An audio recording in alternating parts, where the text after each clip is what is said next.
यह class BEd second year वालों के लिए है। पूर्व क्लास में समावेशी शिक्षा की समस्याएं एवं समाधान के बारे में अध्ययन किया था। उसके कुछ बिंदु थे। पहला, शून्य अस्वीकृति। शून्य अस्वीकृति के बारे में क्लास पूर्व के कक्षा में अध्ययन किया है और इसके बारे में जाना है कि शून्य अस्वीकृति क्या है और इसकी बाधाएं क्या क्या आती हैं। आज दूसरा टॉपिक है उसी समावेशी शिक्षा की समस्याएं एवं समाधान में। पहला था शून्य अस्वीकृति, दूसरा है प्रत्येक छात्र की आवश्यकता के अनुरूप शिक्षण अधिगम सामग्री। इसको इंग्लिश में teaching learning material as per the need of student कहते हैं। आज प्रत्येक छात्र, जो समावेशी शिक्षा में जो प्रत्येक छात्र है उनकी आवश्यकता के अनुसार शिक्षण अधिगम सामग्री के बारे में अध्ययन करेंगे कि छात्रों में विभिन्न योग्यता एवं क्षमता के अनुसार शिक्षण अधिगम की व्यवस्था कराई जाती है कि सभी छात्रों को उनके जो योग्यता है या स्तर है उसके अनुसार उसका अध्ययन करा सकें। और जबकि विद्यालयों में क्या होता है, पाठ्यक्रम पहले से ही निश्चित होता है, जो इस स्थिति में शिक्षक को पाठ्यक्रम पढ़ाना क्या होता है, कठिन होता है, क्योंकि वो बच्चों के अनुसार उनकी योग्यता और स्तर के अनुसार वो छात्रों को अध्ययन नहीं करा सकते हैं। तो इसमें थोड़ी कठिनाइयाँ आती है और उनके समक्ष इस स्थिति में उनके समक्ष ये प्रमुख बाधाएं होती है। आज इसका विस्तार से अध्ययन करेंगे। समावेशी विद्यालय के सृजन के लिए विद्यालय में प्रत्येक छात्र की आवश्यकता के अनुरूप, विद्यालय में प्रत्येक छात्र की जो आवश्यकता होती है उनके अनुरूप शिक्षण अधिगम सामग्री की व्यवस्था होनी चाहिए। क्योंकि कौन सा विद्यालय, अपना समावेशी विद्यालय। तो इस समावेशी विद्यालय की सृजन या निर्माण के लिए विद्यालय में प्रत्येक छात्र की, चाहे वो किसी भी कैटेगरी का हो, चाहे वो विकलांगता हो या अक्षम हो या पिछड़ा बालक हो, प्रत्येक छात्र की आवश्यकता के अनुरूप शिक्षण अधिगम सामग्री की व्यवस्था होनी चाहिए। सभी को समान उनकी योग्यता और क्षमता के अनुसार उनकी शिक्षण अधिगम शिक्षण सामग्री की व्यवस्था होनी चाहिए। सभी को समानता का अधिकार मिले। यह एक चुनौतीपूर्ण कार्य है। यह एक चुनौतीपूर्ण कार्य है। कक्षा में विविध योग्यता एवं स्तर वाले छात्र एक साथ अध्ययन करते हैं। कक्षा में विविध योग्यता, समावेशी विद्यालय में क्या होता है, सभी विद्यार्थी एक साथ अध्ययन करते हैं, चाहे वो विकलांगता हो, चाहे मानसिक स्तर से हो या पिछड़ा बालक हो, चाहे किसी भी प्रकार से अक्षम बालक हो और सामान्य बालक। तो कक्षा में विविध प्रकार के बालक पढ़ते हैं, तो विविध प्रकार के बालकों की अलग अलग योग्यता रहती है, उनका स्तर भी अलग अलग रहता है। तो इसी प्रकार से कक्षा में विविध योग्यता एवं स्तर वाले छात्र एक साथ अध्ययन करते हैं और उनकी योग्यता एवं स्तर के अनुरूप, उनकी योग्यता एवं स्तर के अनुरूप शिक्षण अधिगम सामग्री की व्यवस्था करना कठिन कार्य माना जाता है। क्योंकि जैसे कोई विकलांग है तो विकलांगता के लिए उनकी अलग कोई जैसे दृष्टिहीन बालक है तो ब्रेल लिपि का, कोई श्रवणहीन बालक है तो उनको सुनने की ऑडियो तो उनका व्यवस्था कराना। तो ये सभी की व्यवस्था का ध्यान में रखते हुए कार्य करना थोड़ा सा कठिन कार्य माना जाता है। जबकि सरकारी विद्यालयों में पाठ्यक्रम पहले से ही निश्चित होता है। सरकारी विद्यालयों में पाठ्यक्रम पहले से ही निश्चित होता है। इस स्थिति में शिक्षक को उस पाठ्यक्रम को ही पढ़ाना होता है। इस स्थिति में उस शिक्षक को उसी पाठ्यक्रम को ही पढ़ाना होता है। इसमें वो कोई चेंज या बच्चों की योग्यता के, छात्रों की योग्यता के अनुसार कोई इसमें हेर बदल नहीं कर सकता है, कोई परिवर्तन नहीं कर सकता है। जो पाठ्यक्रम निश्चित हुआ है उसी पाठ्यक्रम को उसको पढ़ाना है। इस स्थिति में शिक्षक के समक्ष चुनौती होती है कि वह शिक्षण अधिगम सामग्री के स्वरूप का निर्धारण किस प्रकार करें। और इस स्थिति में शिक्षक के सामने बहुत बड़ी चुनौती होती है कि वो ऐसे बच्चों को, ऐसे छात्रों के सामने अपने शिक्षण अधिगम सामग्री के स्वरूप को किस प्रकार से उसका निर्धारण करें ताकि सभी बच्चे समान रूप से शिक्षा ग्रहण कर सकें। सामान्यतः यह कार्य सरकार, विद्यालय प्रबंध समिति एवं शिक्षक द्वारा समन्वित रूप से पूर्ण किया जा सकता है। इसमें एक शिक्षक ही नहीं, इसमें सभी का सहयोग होगा तो इस कार्य को समन्वित रूप से पूर्ण किया जा सकता है। शिक्षण अधिगम सामग्री को प्रत्येक छात्र की आवश्यकता के अनुरूप बनाने की प्रक्रिया को 2 भागों में बांटा जा सकता है। शिक्षण अधिगम सामग्री को प्रत्येक छात्र की आवश्यकता के अनुरूप बनाने के लिए इस प्रक्रिया को 2 भागों में बांटा जा सकता है। पहला है शिक्षण अधिगम सामग्री की सामान्य संरचना, शिक्षण अधिगम की सामग्री की सामान्य संरचना। दूसरा है शिक्षण अधिगम सामग्री की अक्षमता के आधार पर संरचना।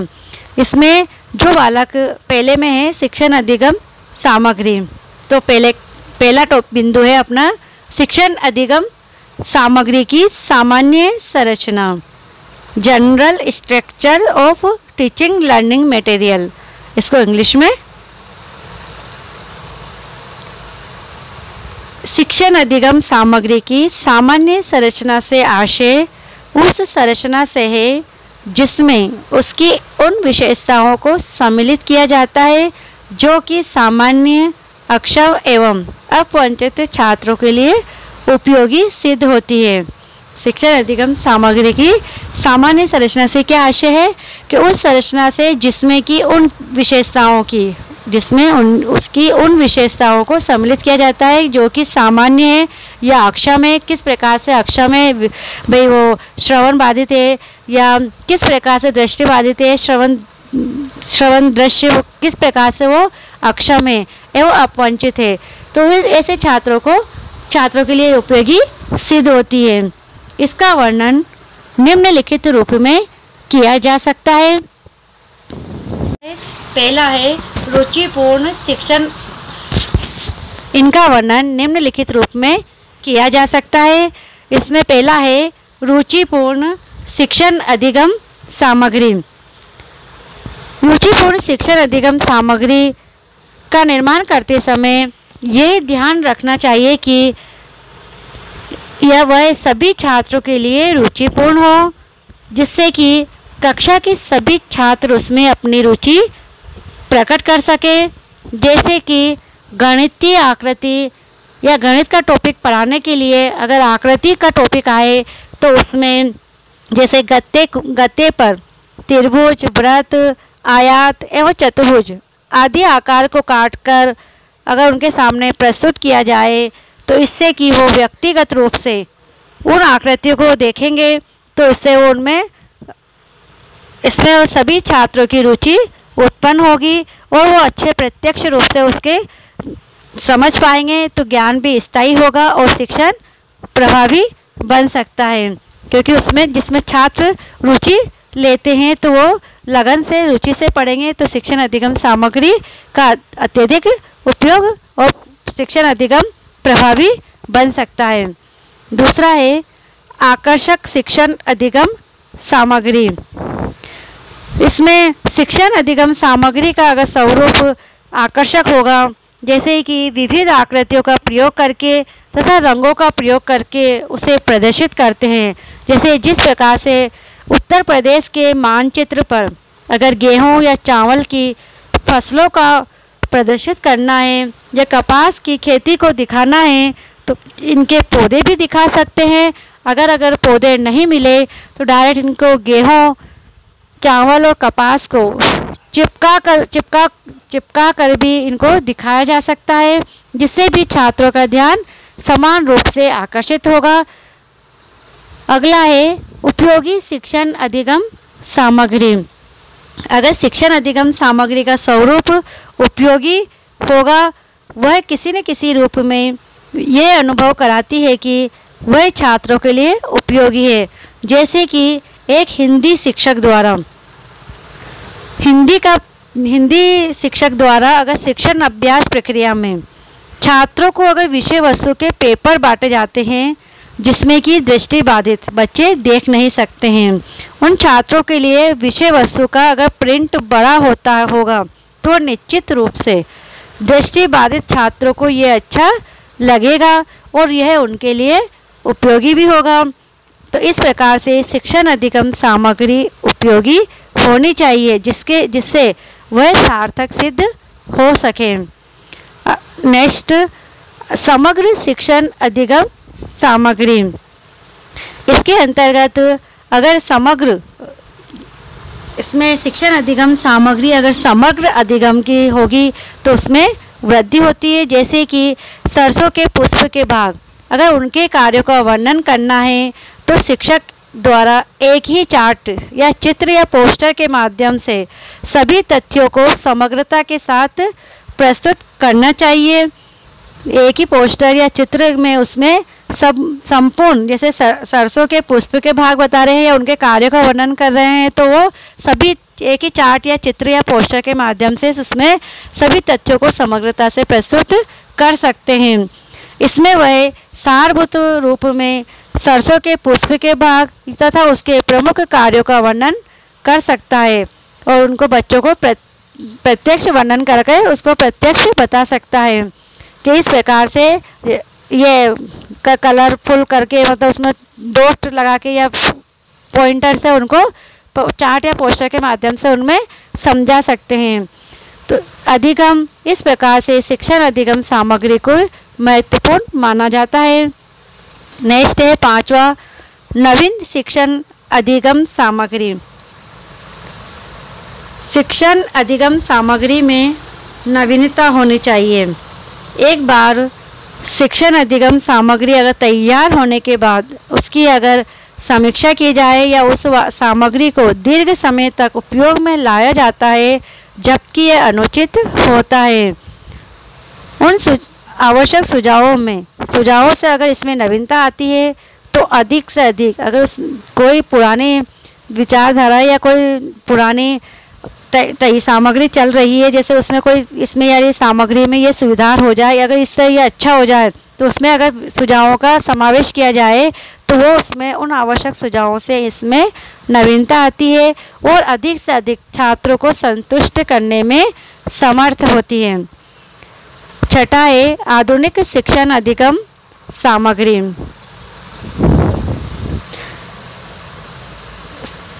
शिक्षण अधिगम सामग्री में आधुनिक शिक्षण अधिगम सामग्री का भी समावेश होना चाहिए, क्योंकि अधिगम सामग्री में छात्रों की रुचि होती है। अगर वो नए आधुनिक शिक्षण सामग्री को देखेंगे या उससे पढ़ेंगे तो उसमें छात्रों की रुचि होती है कि ये क्या है। जैसे कि छात्रों को कक्ष में ओवरहेड प्रोजेक्टर के माध्यम से अगर पढ़ाया जाता है तो छात्रों को अधिक रुचि उत्पन्न होगी कि इस प्रकार से उनकी सुविधा और उनकी योग्यता के अनुसार शिक्षण अधिगम सामग्री आधुनिक होनी चाहिए, जिससे छात्रों की उसमें रुचि बनी रहे तथा नवीन तकनीकी के उपयोग से छात्रों का शिक्षण अधिगम स्तर भी उच्च हो सके। नेक्स्ट है इसमें मनोवैज्ञानिक सिद्धांतों पर आधारित शिक्षण अधिगम सामग्री। छात्रों के समक्ष प्रस्तुत की जाने वाली जो शिक्षण अधिगम सामग्री मनोवैज्ञानिक सिद्धांतों पर आधारित होनी चाहिए, जैसे कि सरल से कठिन की ओर या ज्ञात से अज्ञात की ओर अगर उसका वर्णन किया जाए। जैसे कि पूर्व पॉइंट में उदाहरण लिया था सरसों के पुष्प, अगर भागों का अध्ययन कराने के लिए अगर सर्वप्रथम उसके बाह्य भागों का वर्णन करते हुए चित्र बनाना चाहिए, उसके बाद ही आंतरिक भागों का चित्रात्मक प्रदर्शन करना चाहिए। इससे सभी छात्रों को संतुष्टि प्राप्त होगी। तो इस प्रकार से ज्ञात से अज्ञात की ओर, सरल से कठिन की ओर ले जाना चाहिए, तो इससे शिक्षण अधिक प्रभावी होगा। नेक्स्ट है 8वां वैज्ञानिक दृष्टिकोण आधारित शिक्षण अधिगम सामग्री। शिक्षण अधिगम सामग्री का निर्माण करते समय वैज्ञानिक सिद्धांतों का प्रयोग करने से शिक्षण अधिगम सामग्री सर्वोत्तम रूप में मानी जाती है। जैसे कि सौर मंडल में ग्रहों का परिभ्रमण बैटरी की सहायता से दिखाया जाए। इसमें प्रत्येक ग्रह को उसकी आकृति एवं रंग रूप के आधार पर गेंदों के माध्यम से दिखाते हुए अगर उसका भ्रमण दिखाया जाए तो इससे भी शिक्षण अधिगम सामग्री में रोचकता एवं आकर्षण उत्पन्न होगा। उदाहरण से उनको समझाया जाए। नेक्स्ट है 9वां, सजीव शिक्षण अधिगम सामग्री। अगर शिक्षण अधिगम सामग्री में सजीवता होनी चाहिए। वर्तमान समय में जैसे सीडी प्लेयर का प्रयोग करके उसको उत्पन्न किया जाता है। सीडी प्लेयर का प्रयोग करके उसको उत्पन्न किया जाता है। जैसे कि एक शिक्षक छात्रों को ज्वार भाटा का अध्ययन करा रहा है या एक शिक्षक कोयला क्षेत्रों के बारे में छात्रों को बता रहा है तो वह उनको सीडी प्लेयर के माध्यम से भी टीवी स्क्रीन पर दिखा सकता है। जैसे ज्वार भाटा का अध्ययन या तो सीडी प्लेयर के माध्यम से भी टीवी स्क्रीन पर दिखा सकता है। इसमें वह वास्तविक स्थिति को हजारों किलोमीटर दूर कक्ष में प्रदर्शित कर सकता है। नेक्स्ट है बाल केंद्रित शिक्षण अधिगम सामग्री। शिक्षण अधिगम सामग्री का अगर स्वरूप अगर शिक्षक को बालक के आधार पर निर्धारित करना चाहिए। बालक के आधार पर ही शिक्षण अधिगम निर्धारित करना चाहिए कि छात्रों द्वारा जिस प्रकार की शिक्षण अधिगम सामग्री में रुचि दिखाई जाए उसके अनुरूप ही व्यवस्था करनी चाहिए कि जिस छात्रों की किस शिक्षण अधिगम सामग्री में उनकी रुचि है और उसी को उसके अनुसार ही उसकी व्यवस्था करनी चाहिए। इसके भी 2 लाभ होते हैं। प्रथम, छात्रों द्वारा उस शिक्षण अधिगम सामग्री में रुचि का प्रदर्शन किया जाता है और द्वितीय, वह सामग्री छात्रों की आवश्यकता को संतुष्ट करने वाली होती है। अगर छात्रों के अनुसार अगर बाल केंद्रित शिक्षण अधिगम सामग्री पर ध्यान दिया जाए या इनकी व्यवस्था की जाए तो इसके भी 2 लाभ होते हैं। प्रथम, छात्रों द्वारा उस शिक्षण अधिगम सामग्री में रुचि का प्रदर्शन और दूसरा है वह सामग्री जो छात्रों की आवश्यकता को संतुष्ट करने वाली होती है। तो इससे शिक्षण अधिगम प्रभावी होता है। ये हो गया अपने पहला कि छात्र के अनुसार किस प्रकार की शिक्षण अधिगम सामग्री होनी चाहिए। इसमें ये निम्न बिंदु है। इन सब बिंदुओं को ध्यान में रखते हुए शिक्षण अधिगम सामग्री को प्रभावी शिक्षण अधिगम सामग्री का प्रयोग करके शिक्षण को प्रभावी बनाया जा सकता है। इस प्रकार से इन सभी बिंदुओं के समावेश से ही शिक्षण अधिगम सामग्री की सामान्य संरचना को प्रभावी बनाया जा सकता है और समावेशी शिक्षा की समस्याएं एवं समाधान में सहयोग प्रदान करते हैं और शिक्षण अधिगम सामग्री को प्रभावी ढंग से छात्रों के समक्ष प्रस्तुत कर शिक्षण अधिगम प्रक्रिया को प्रभावी बनाया जा सकता है। ओके, धन्यवाद।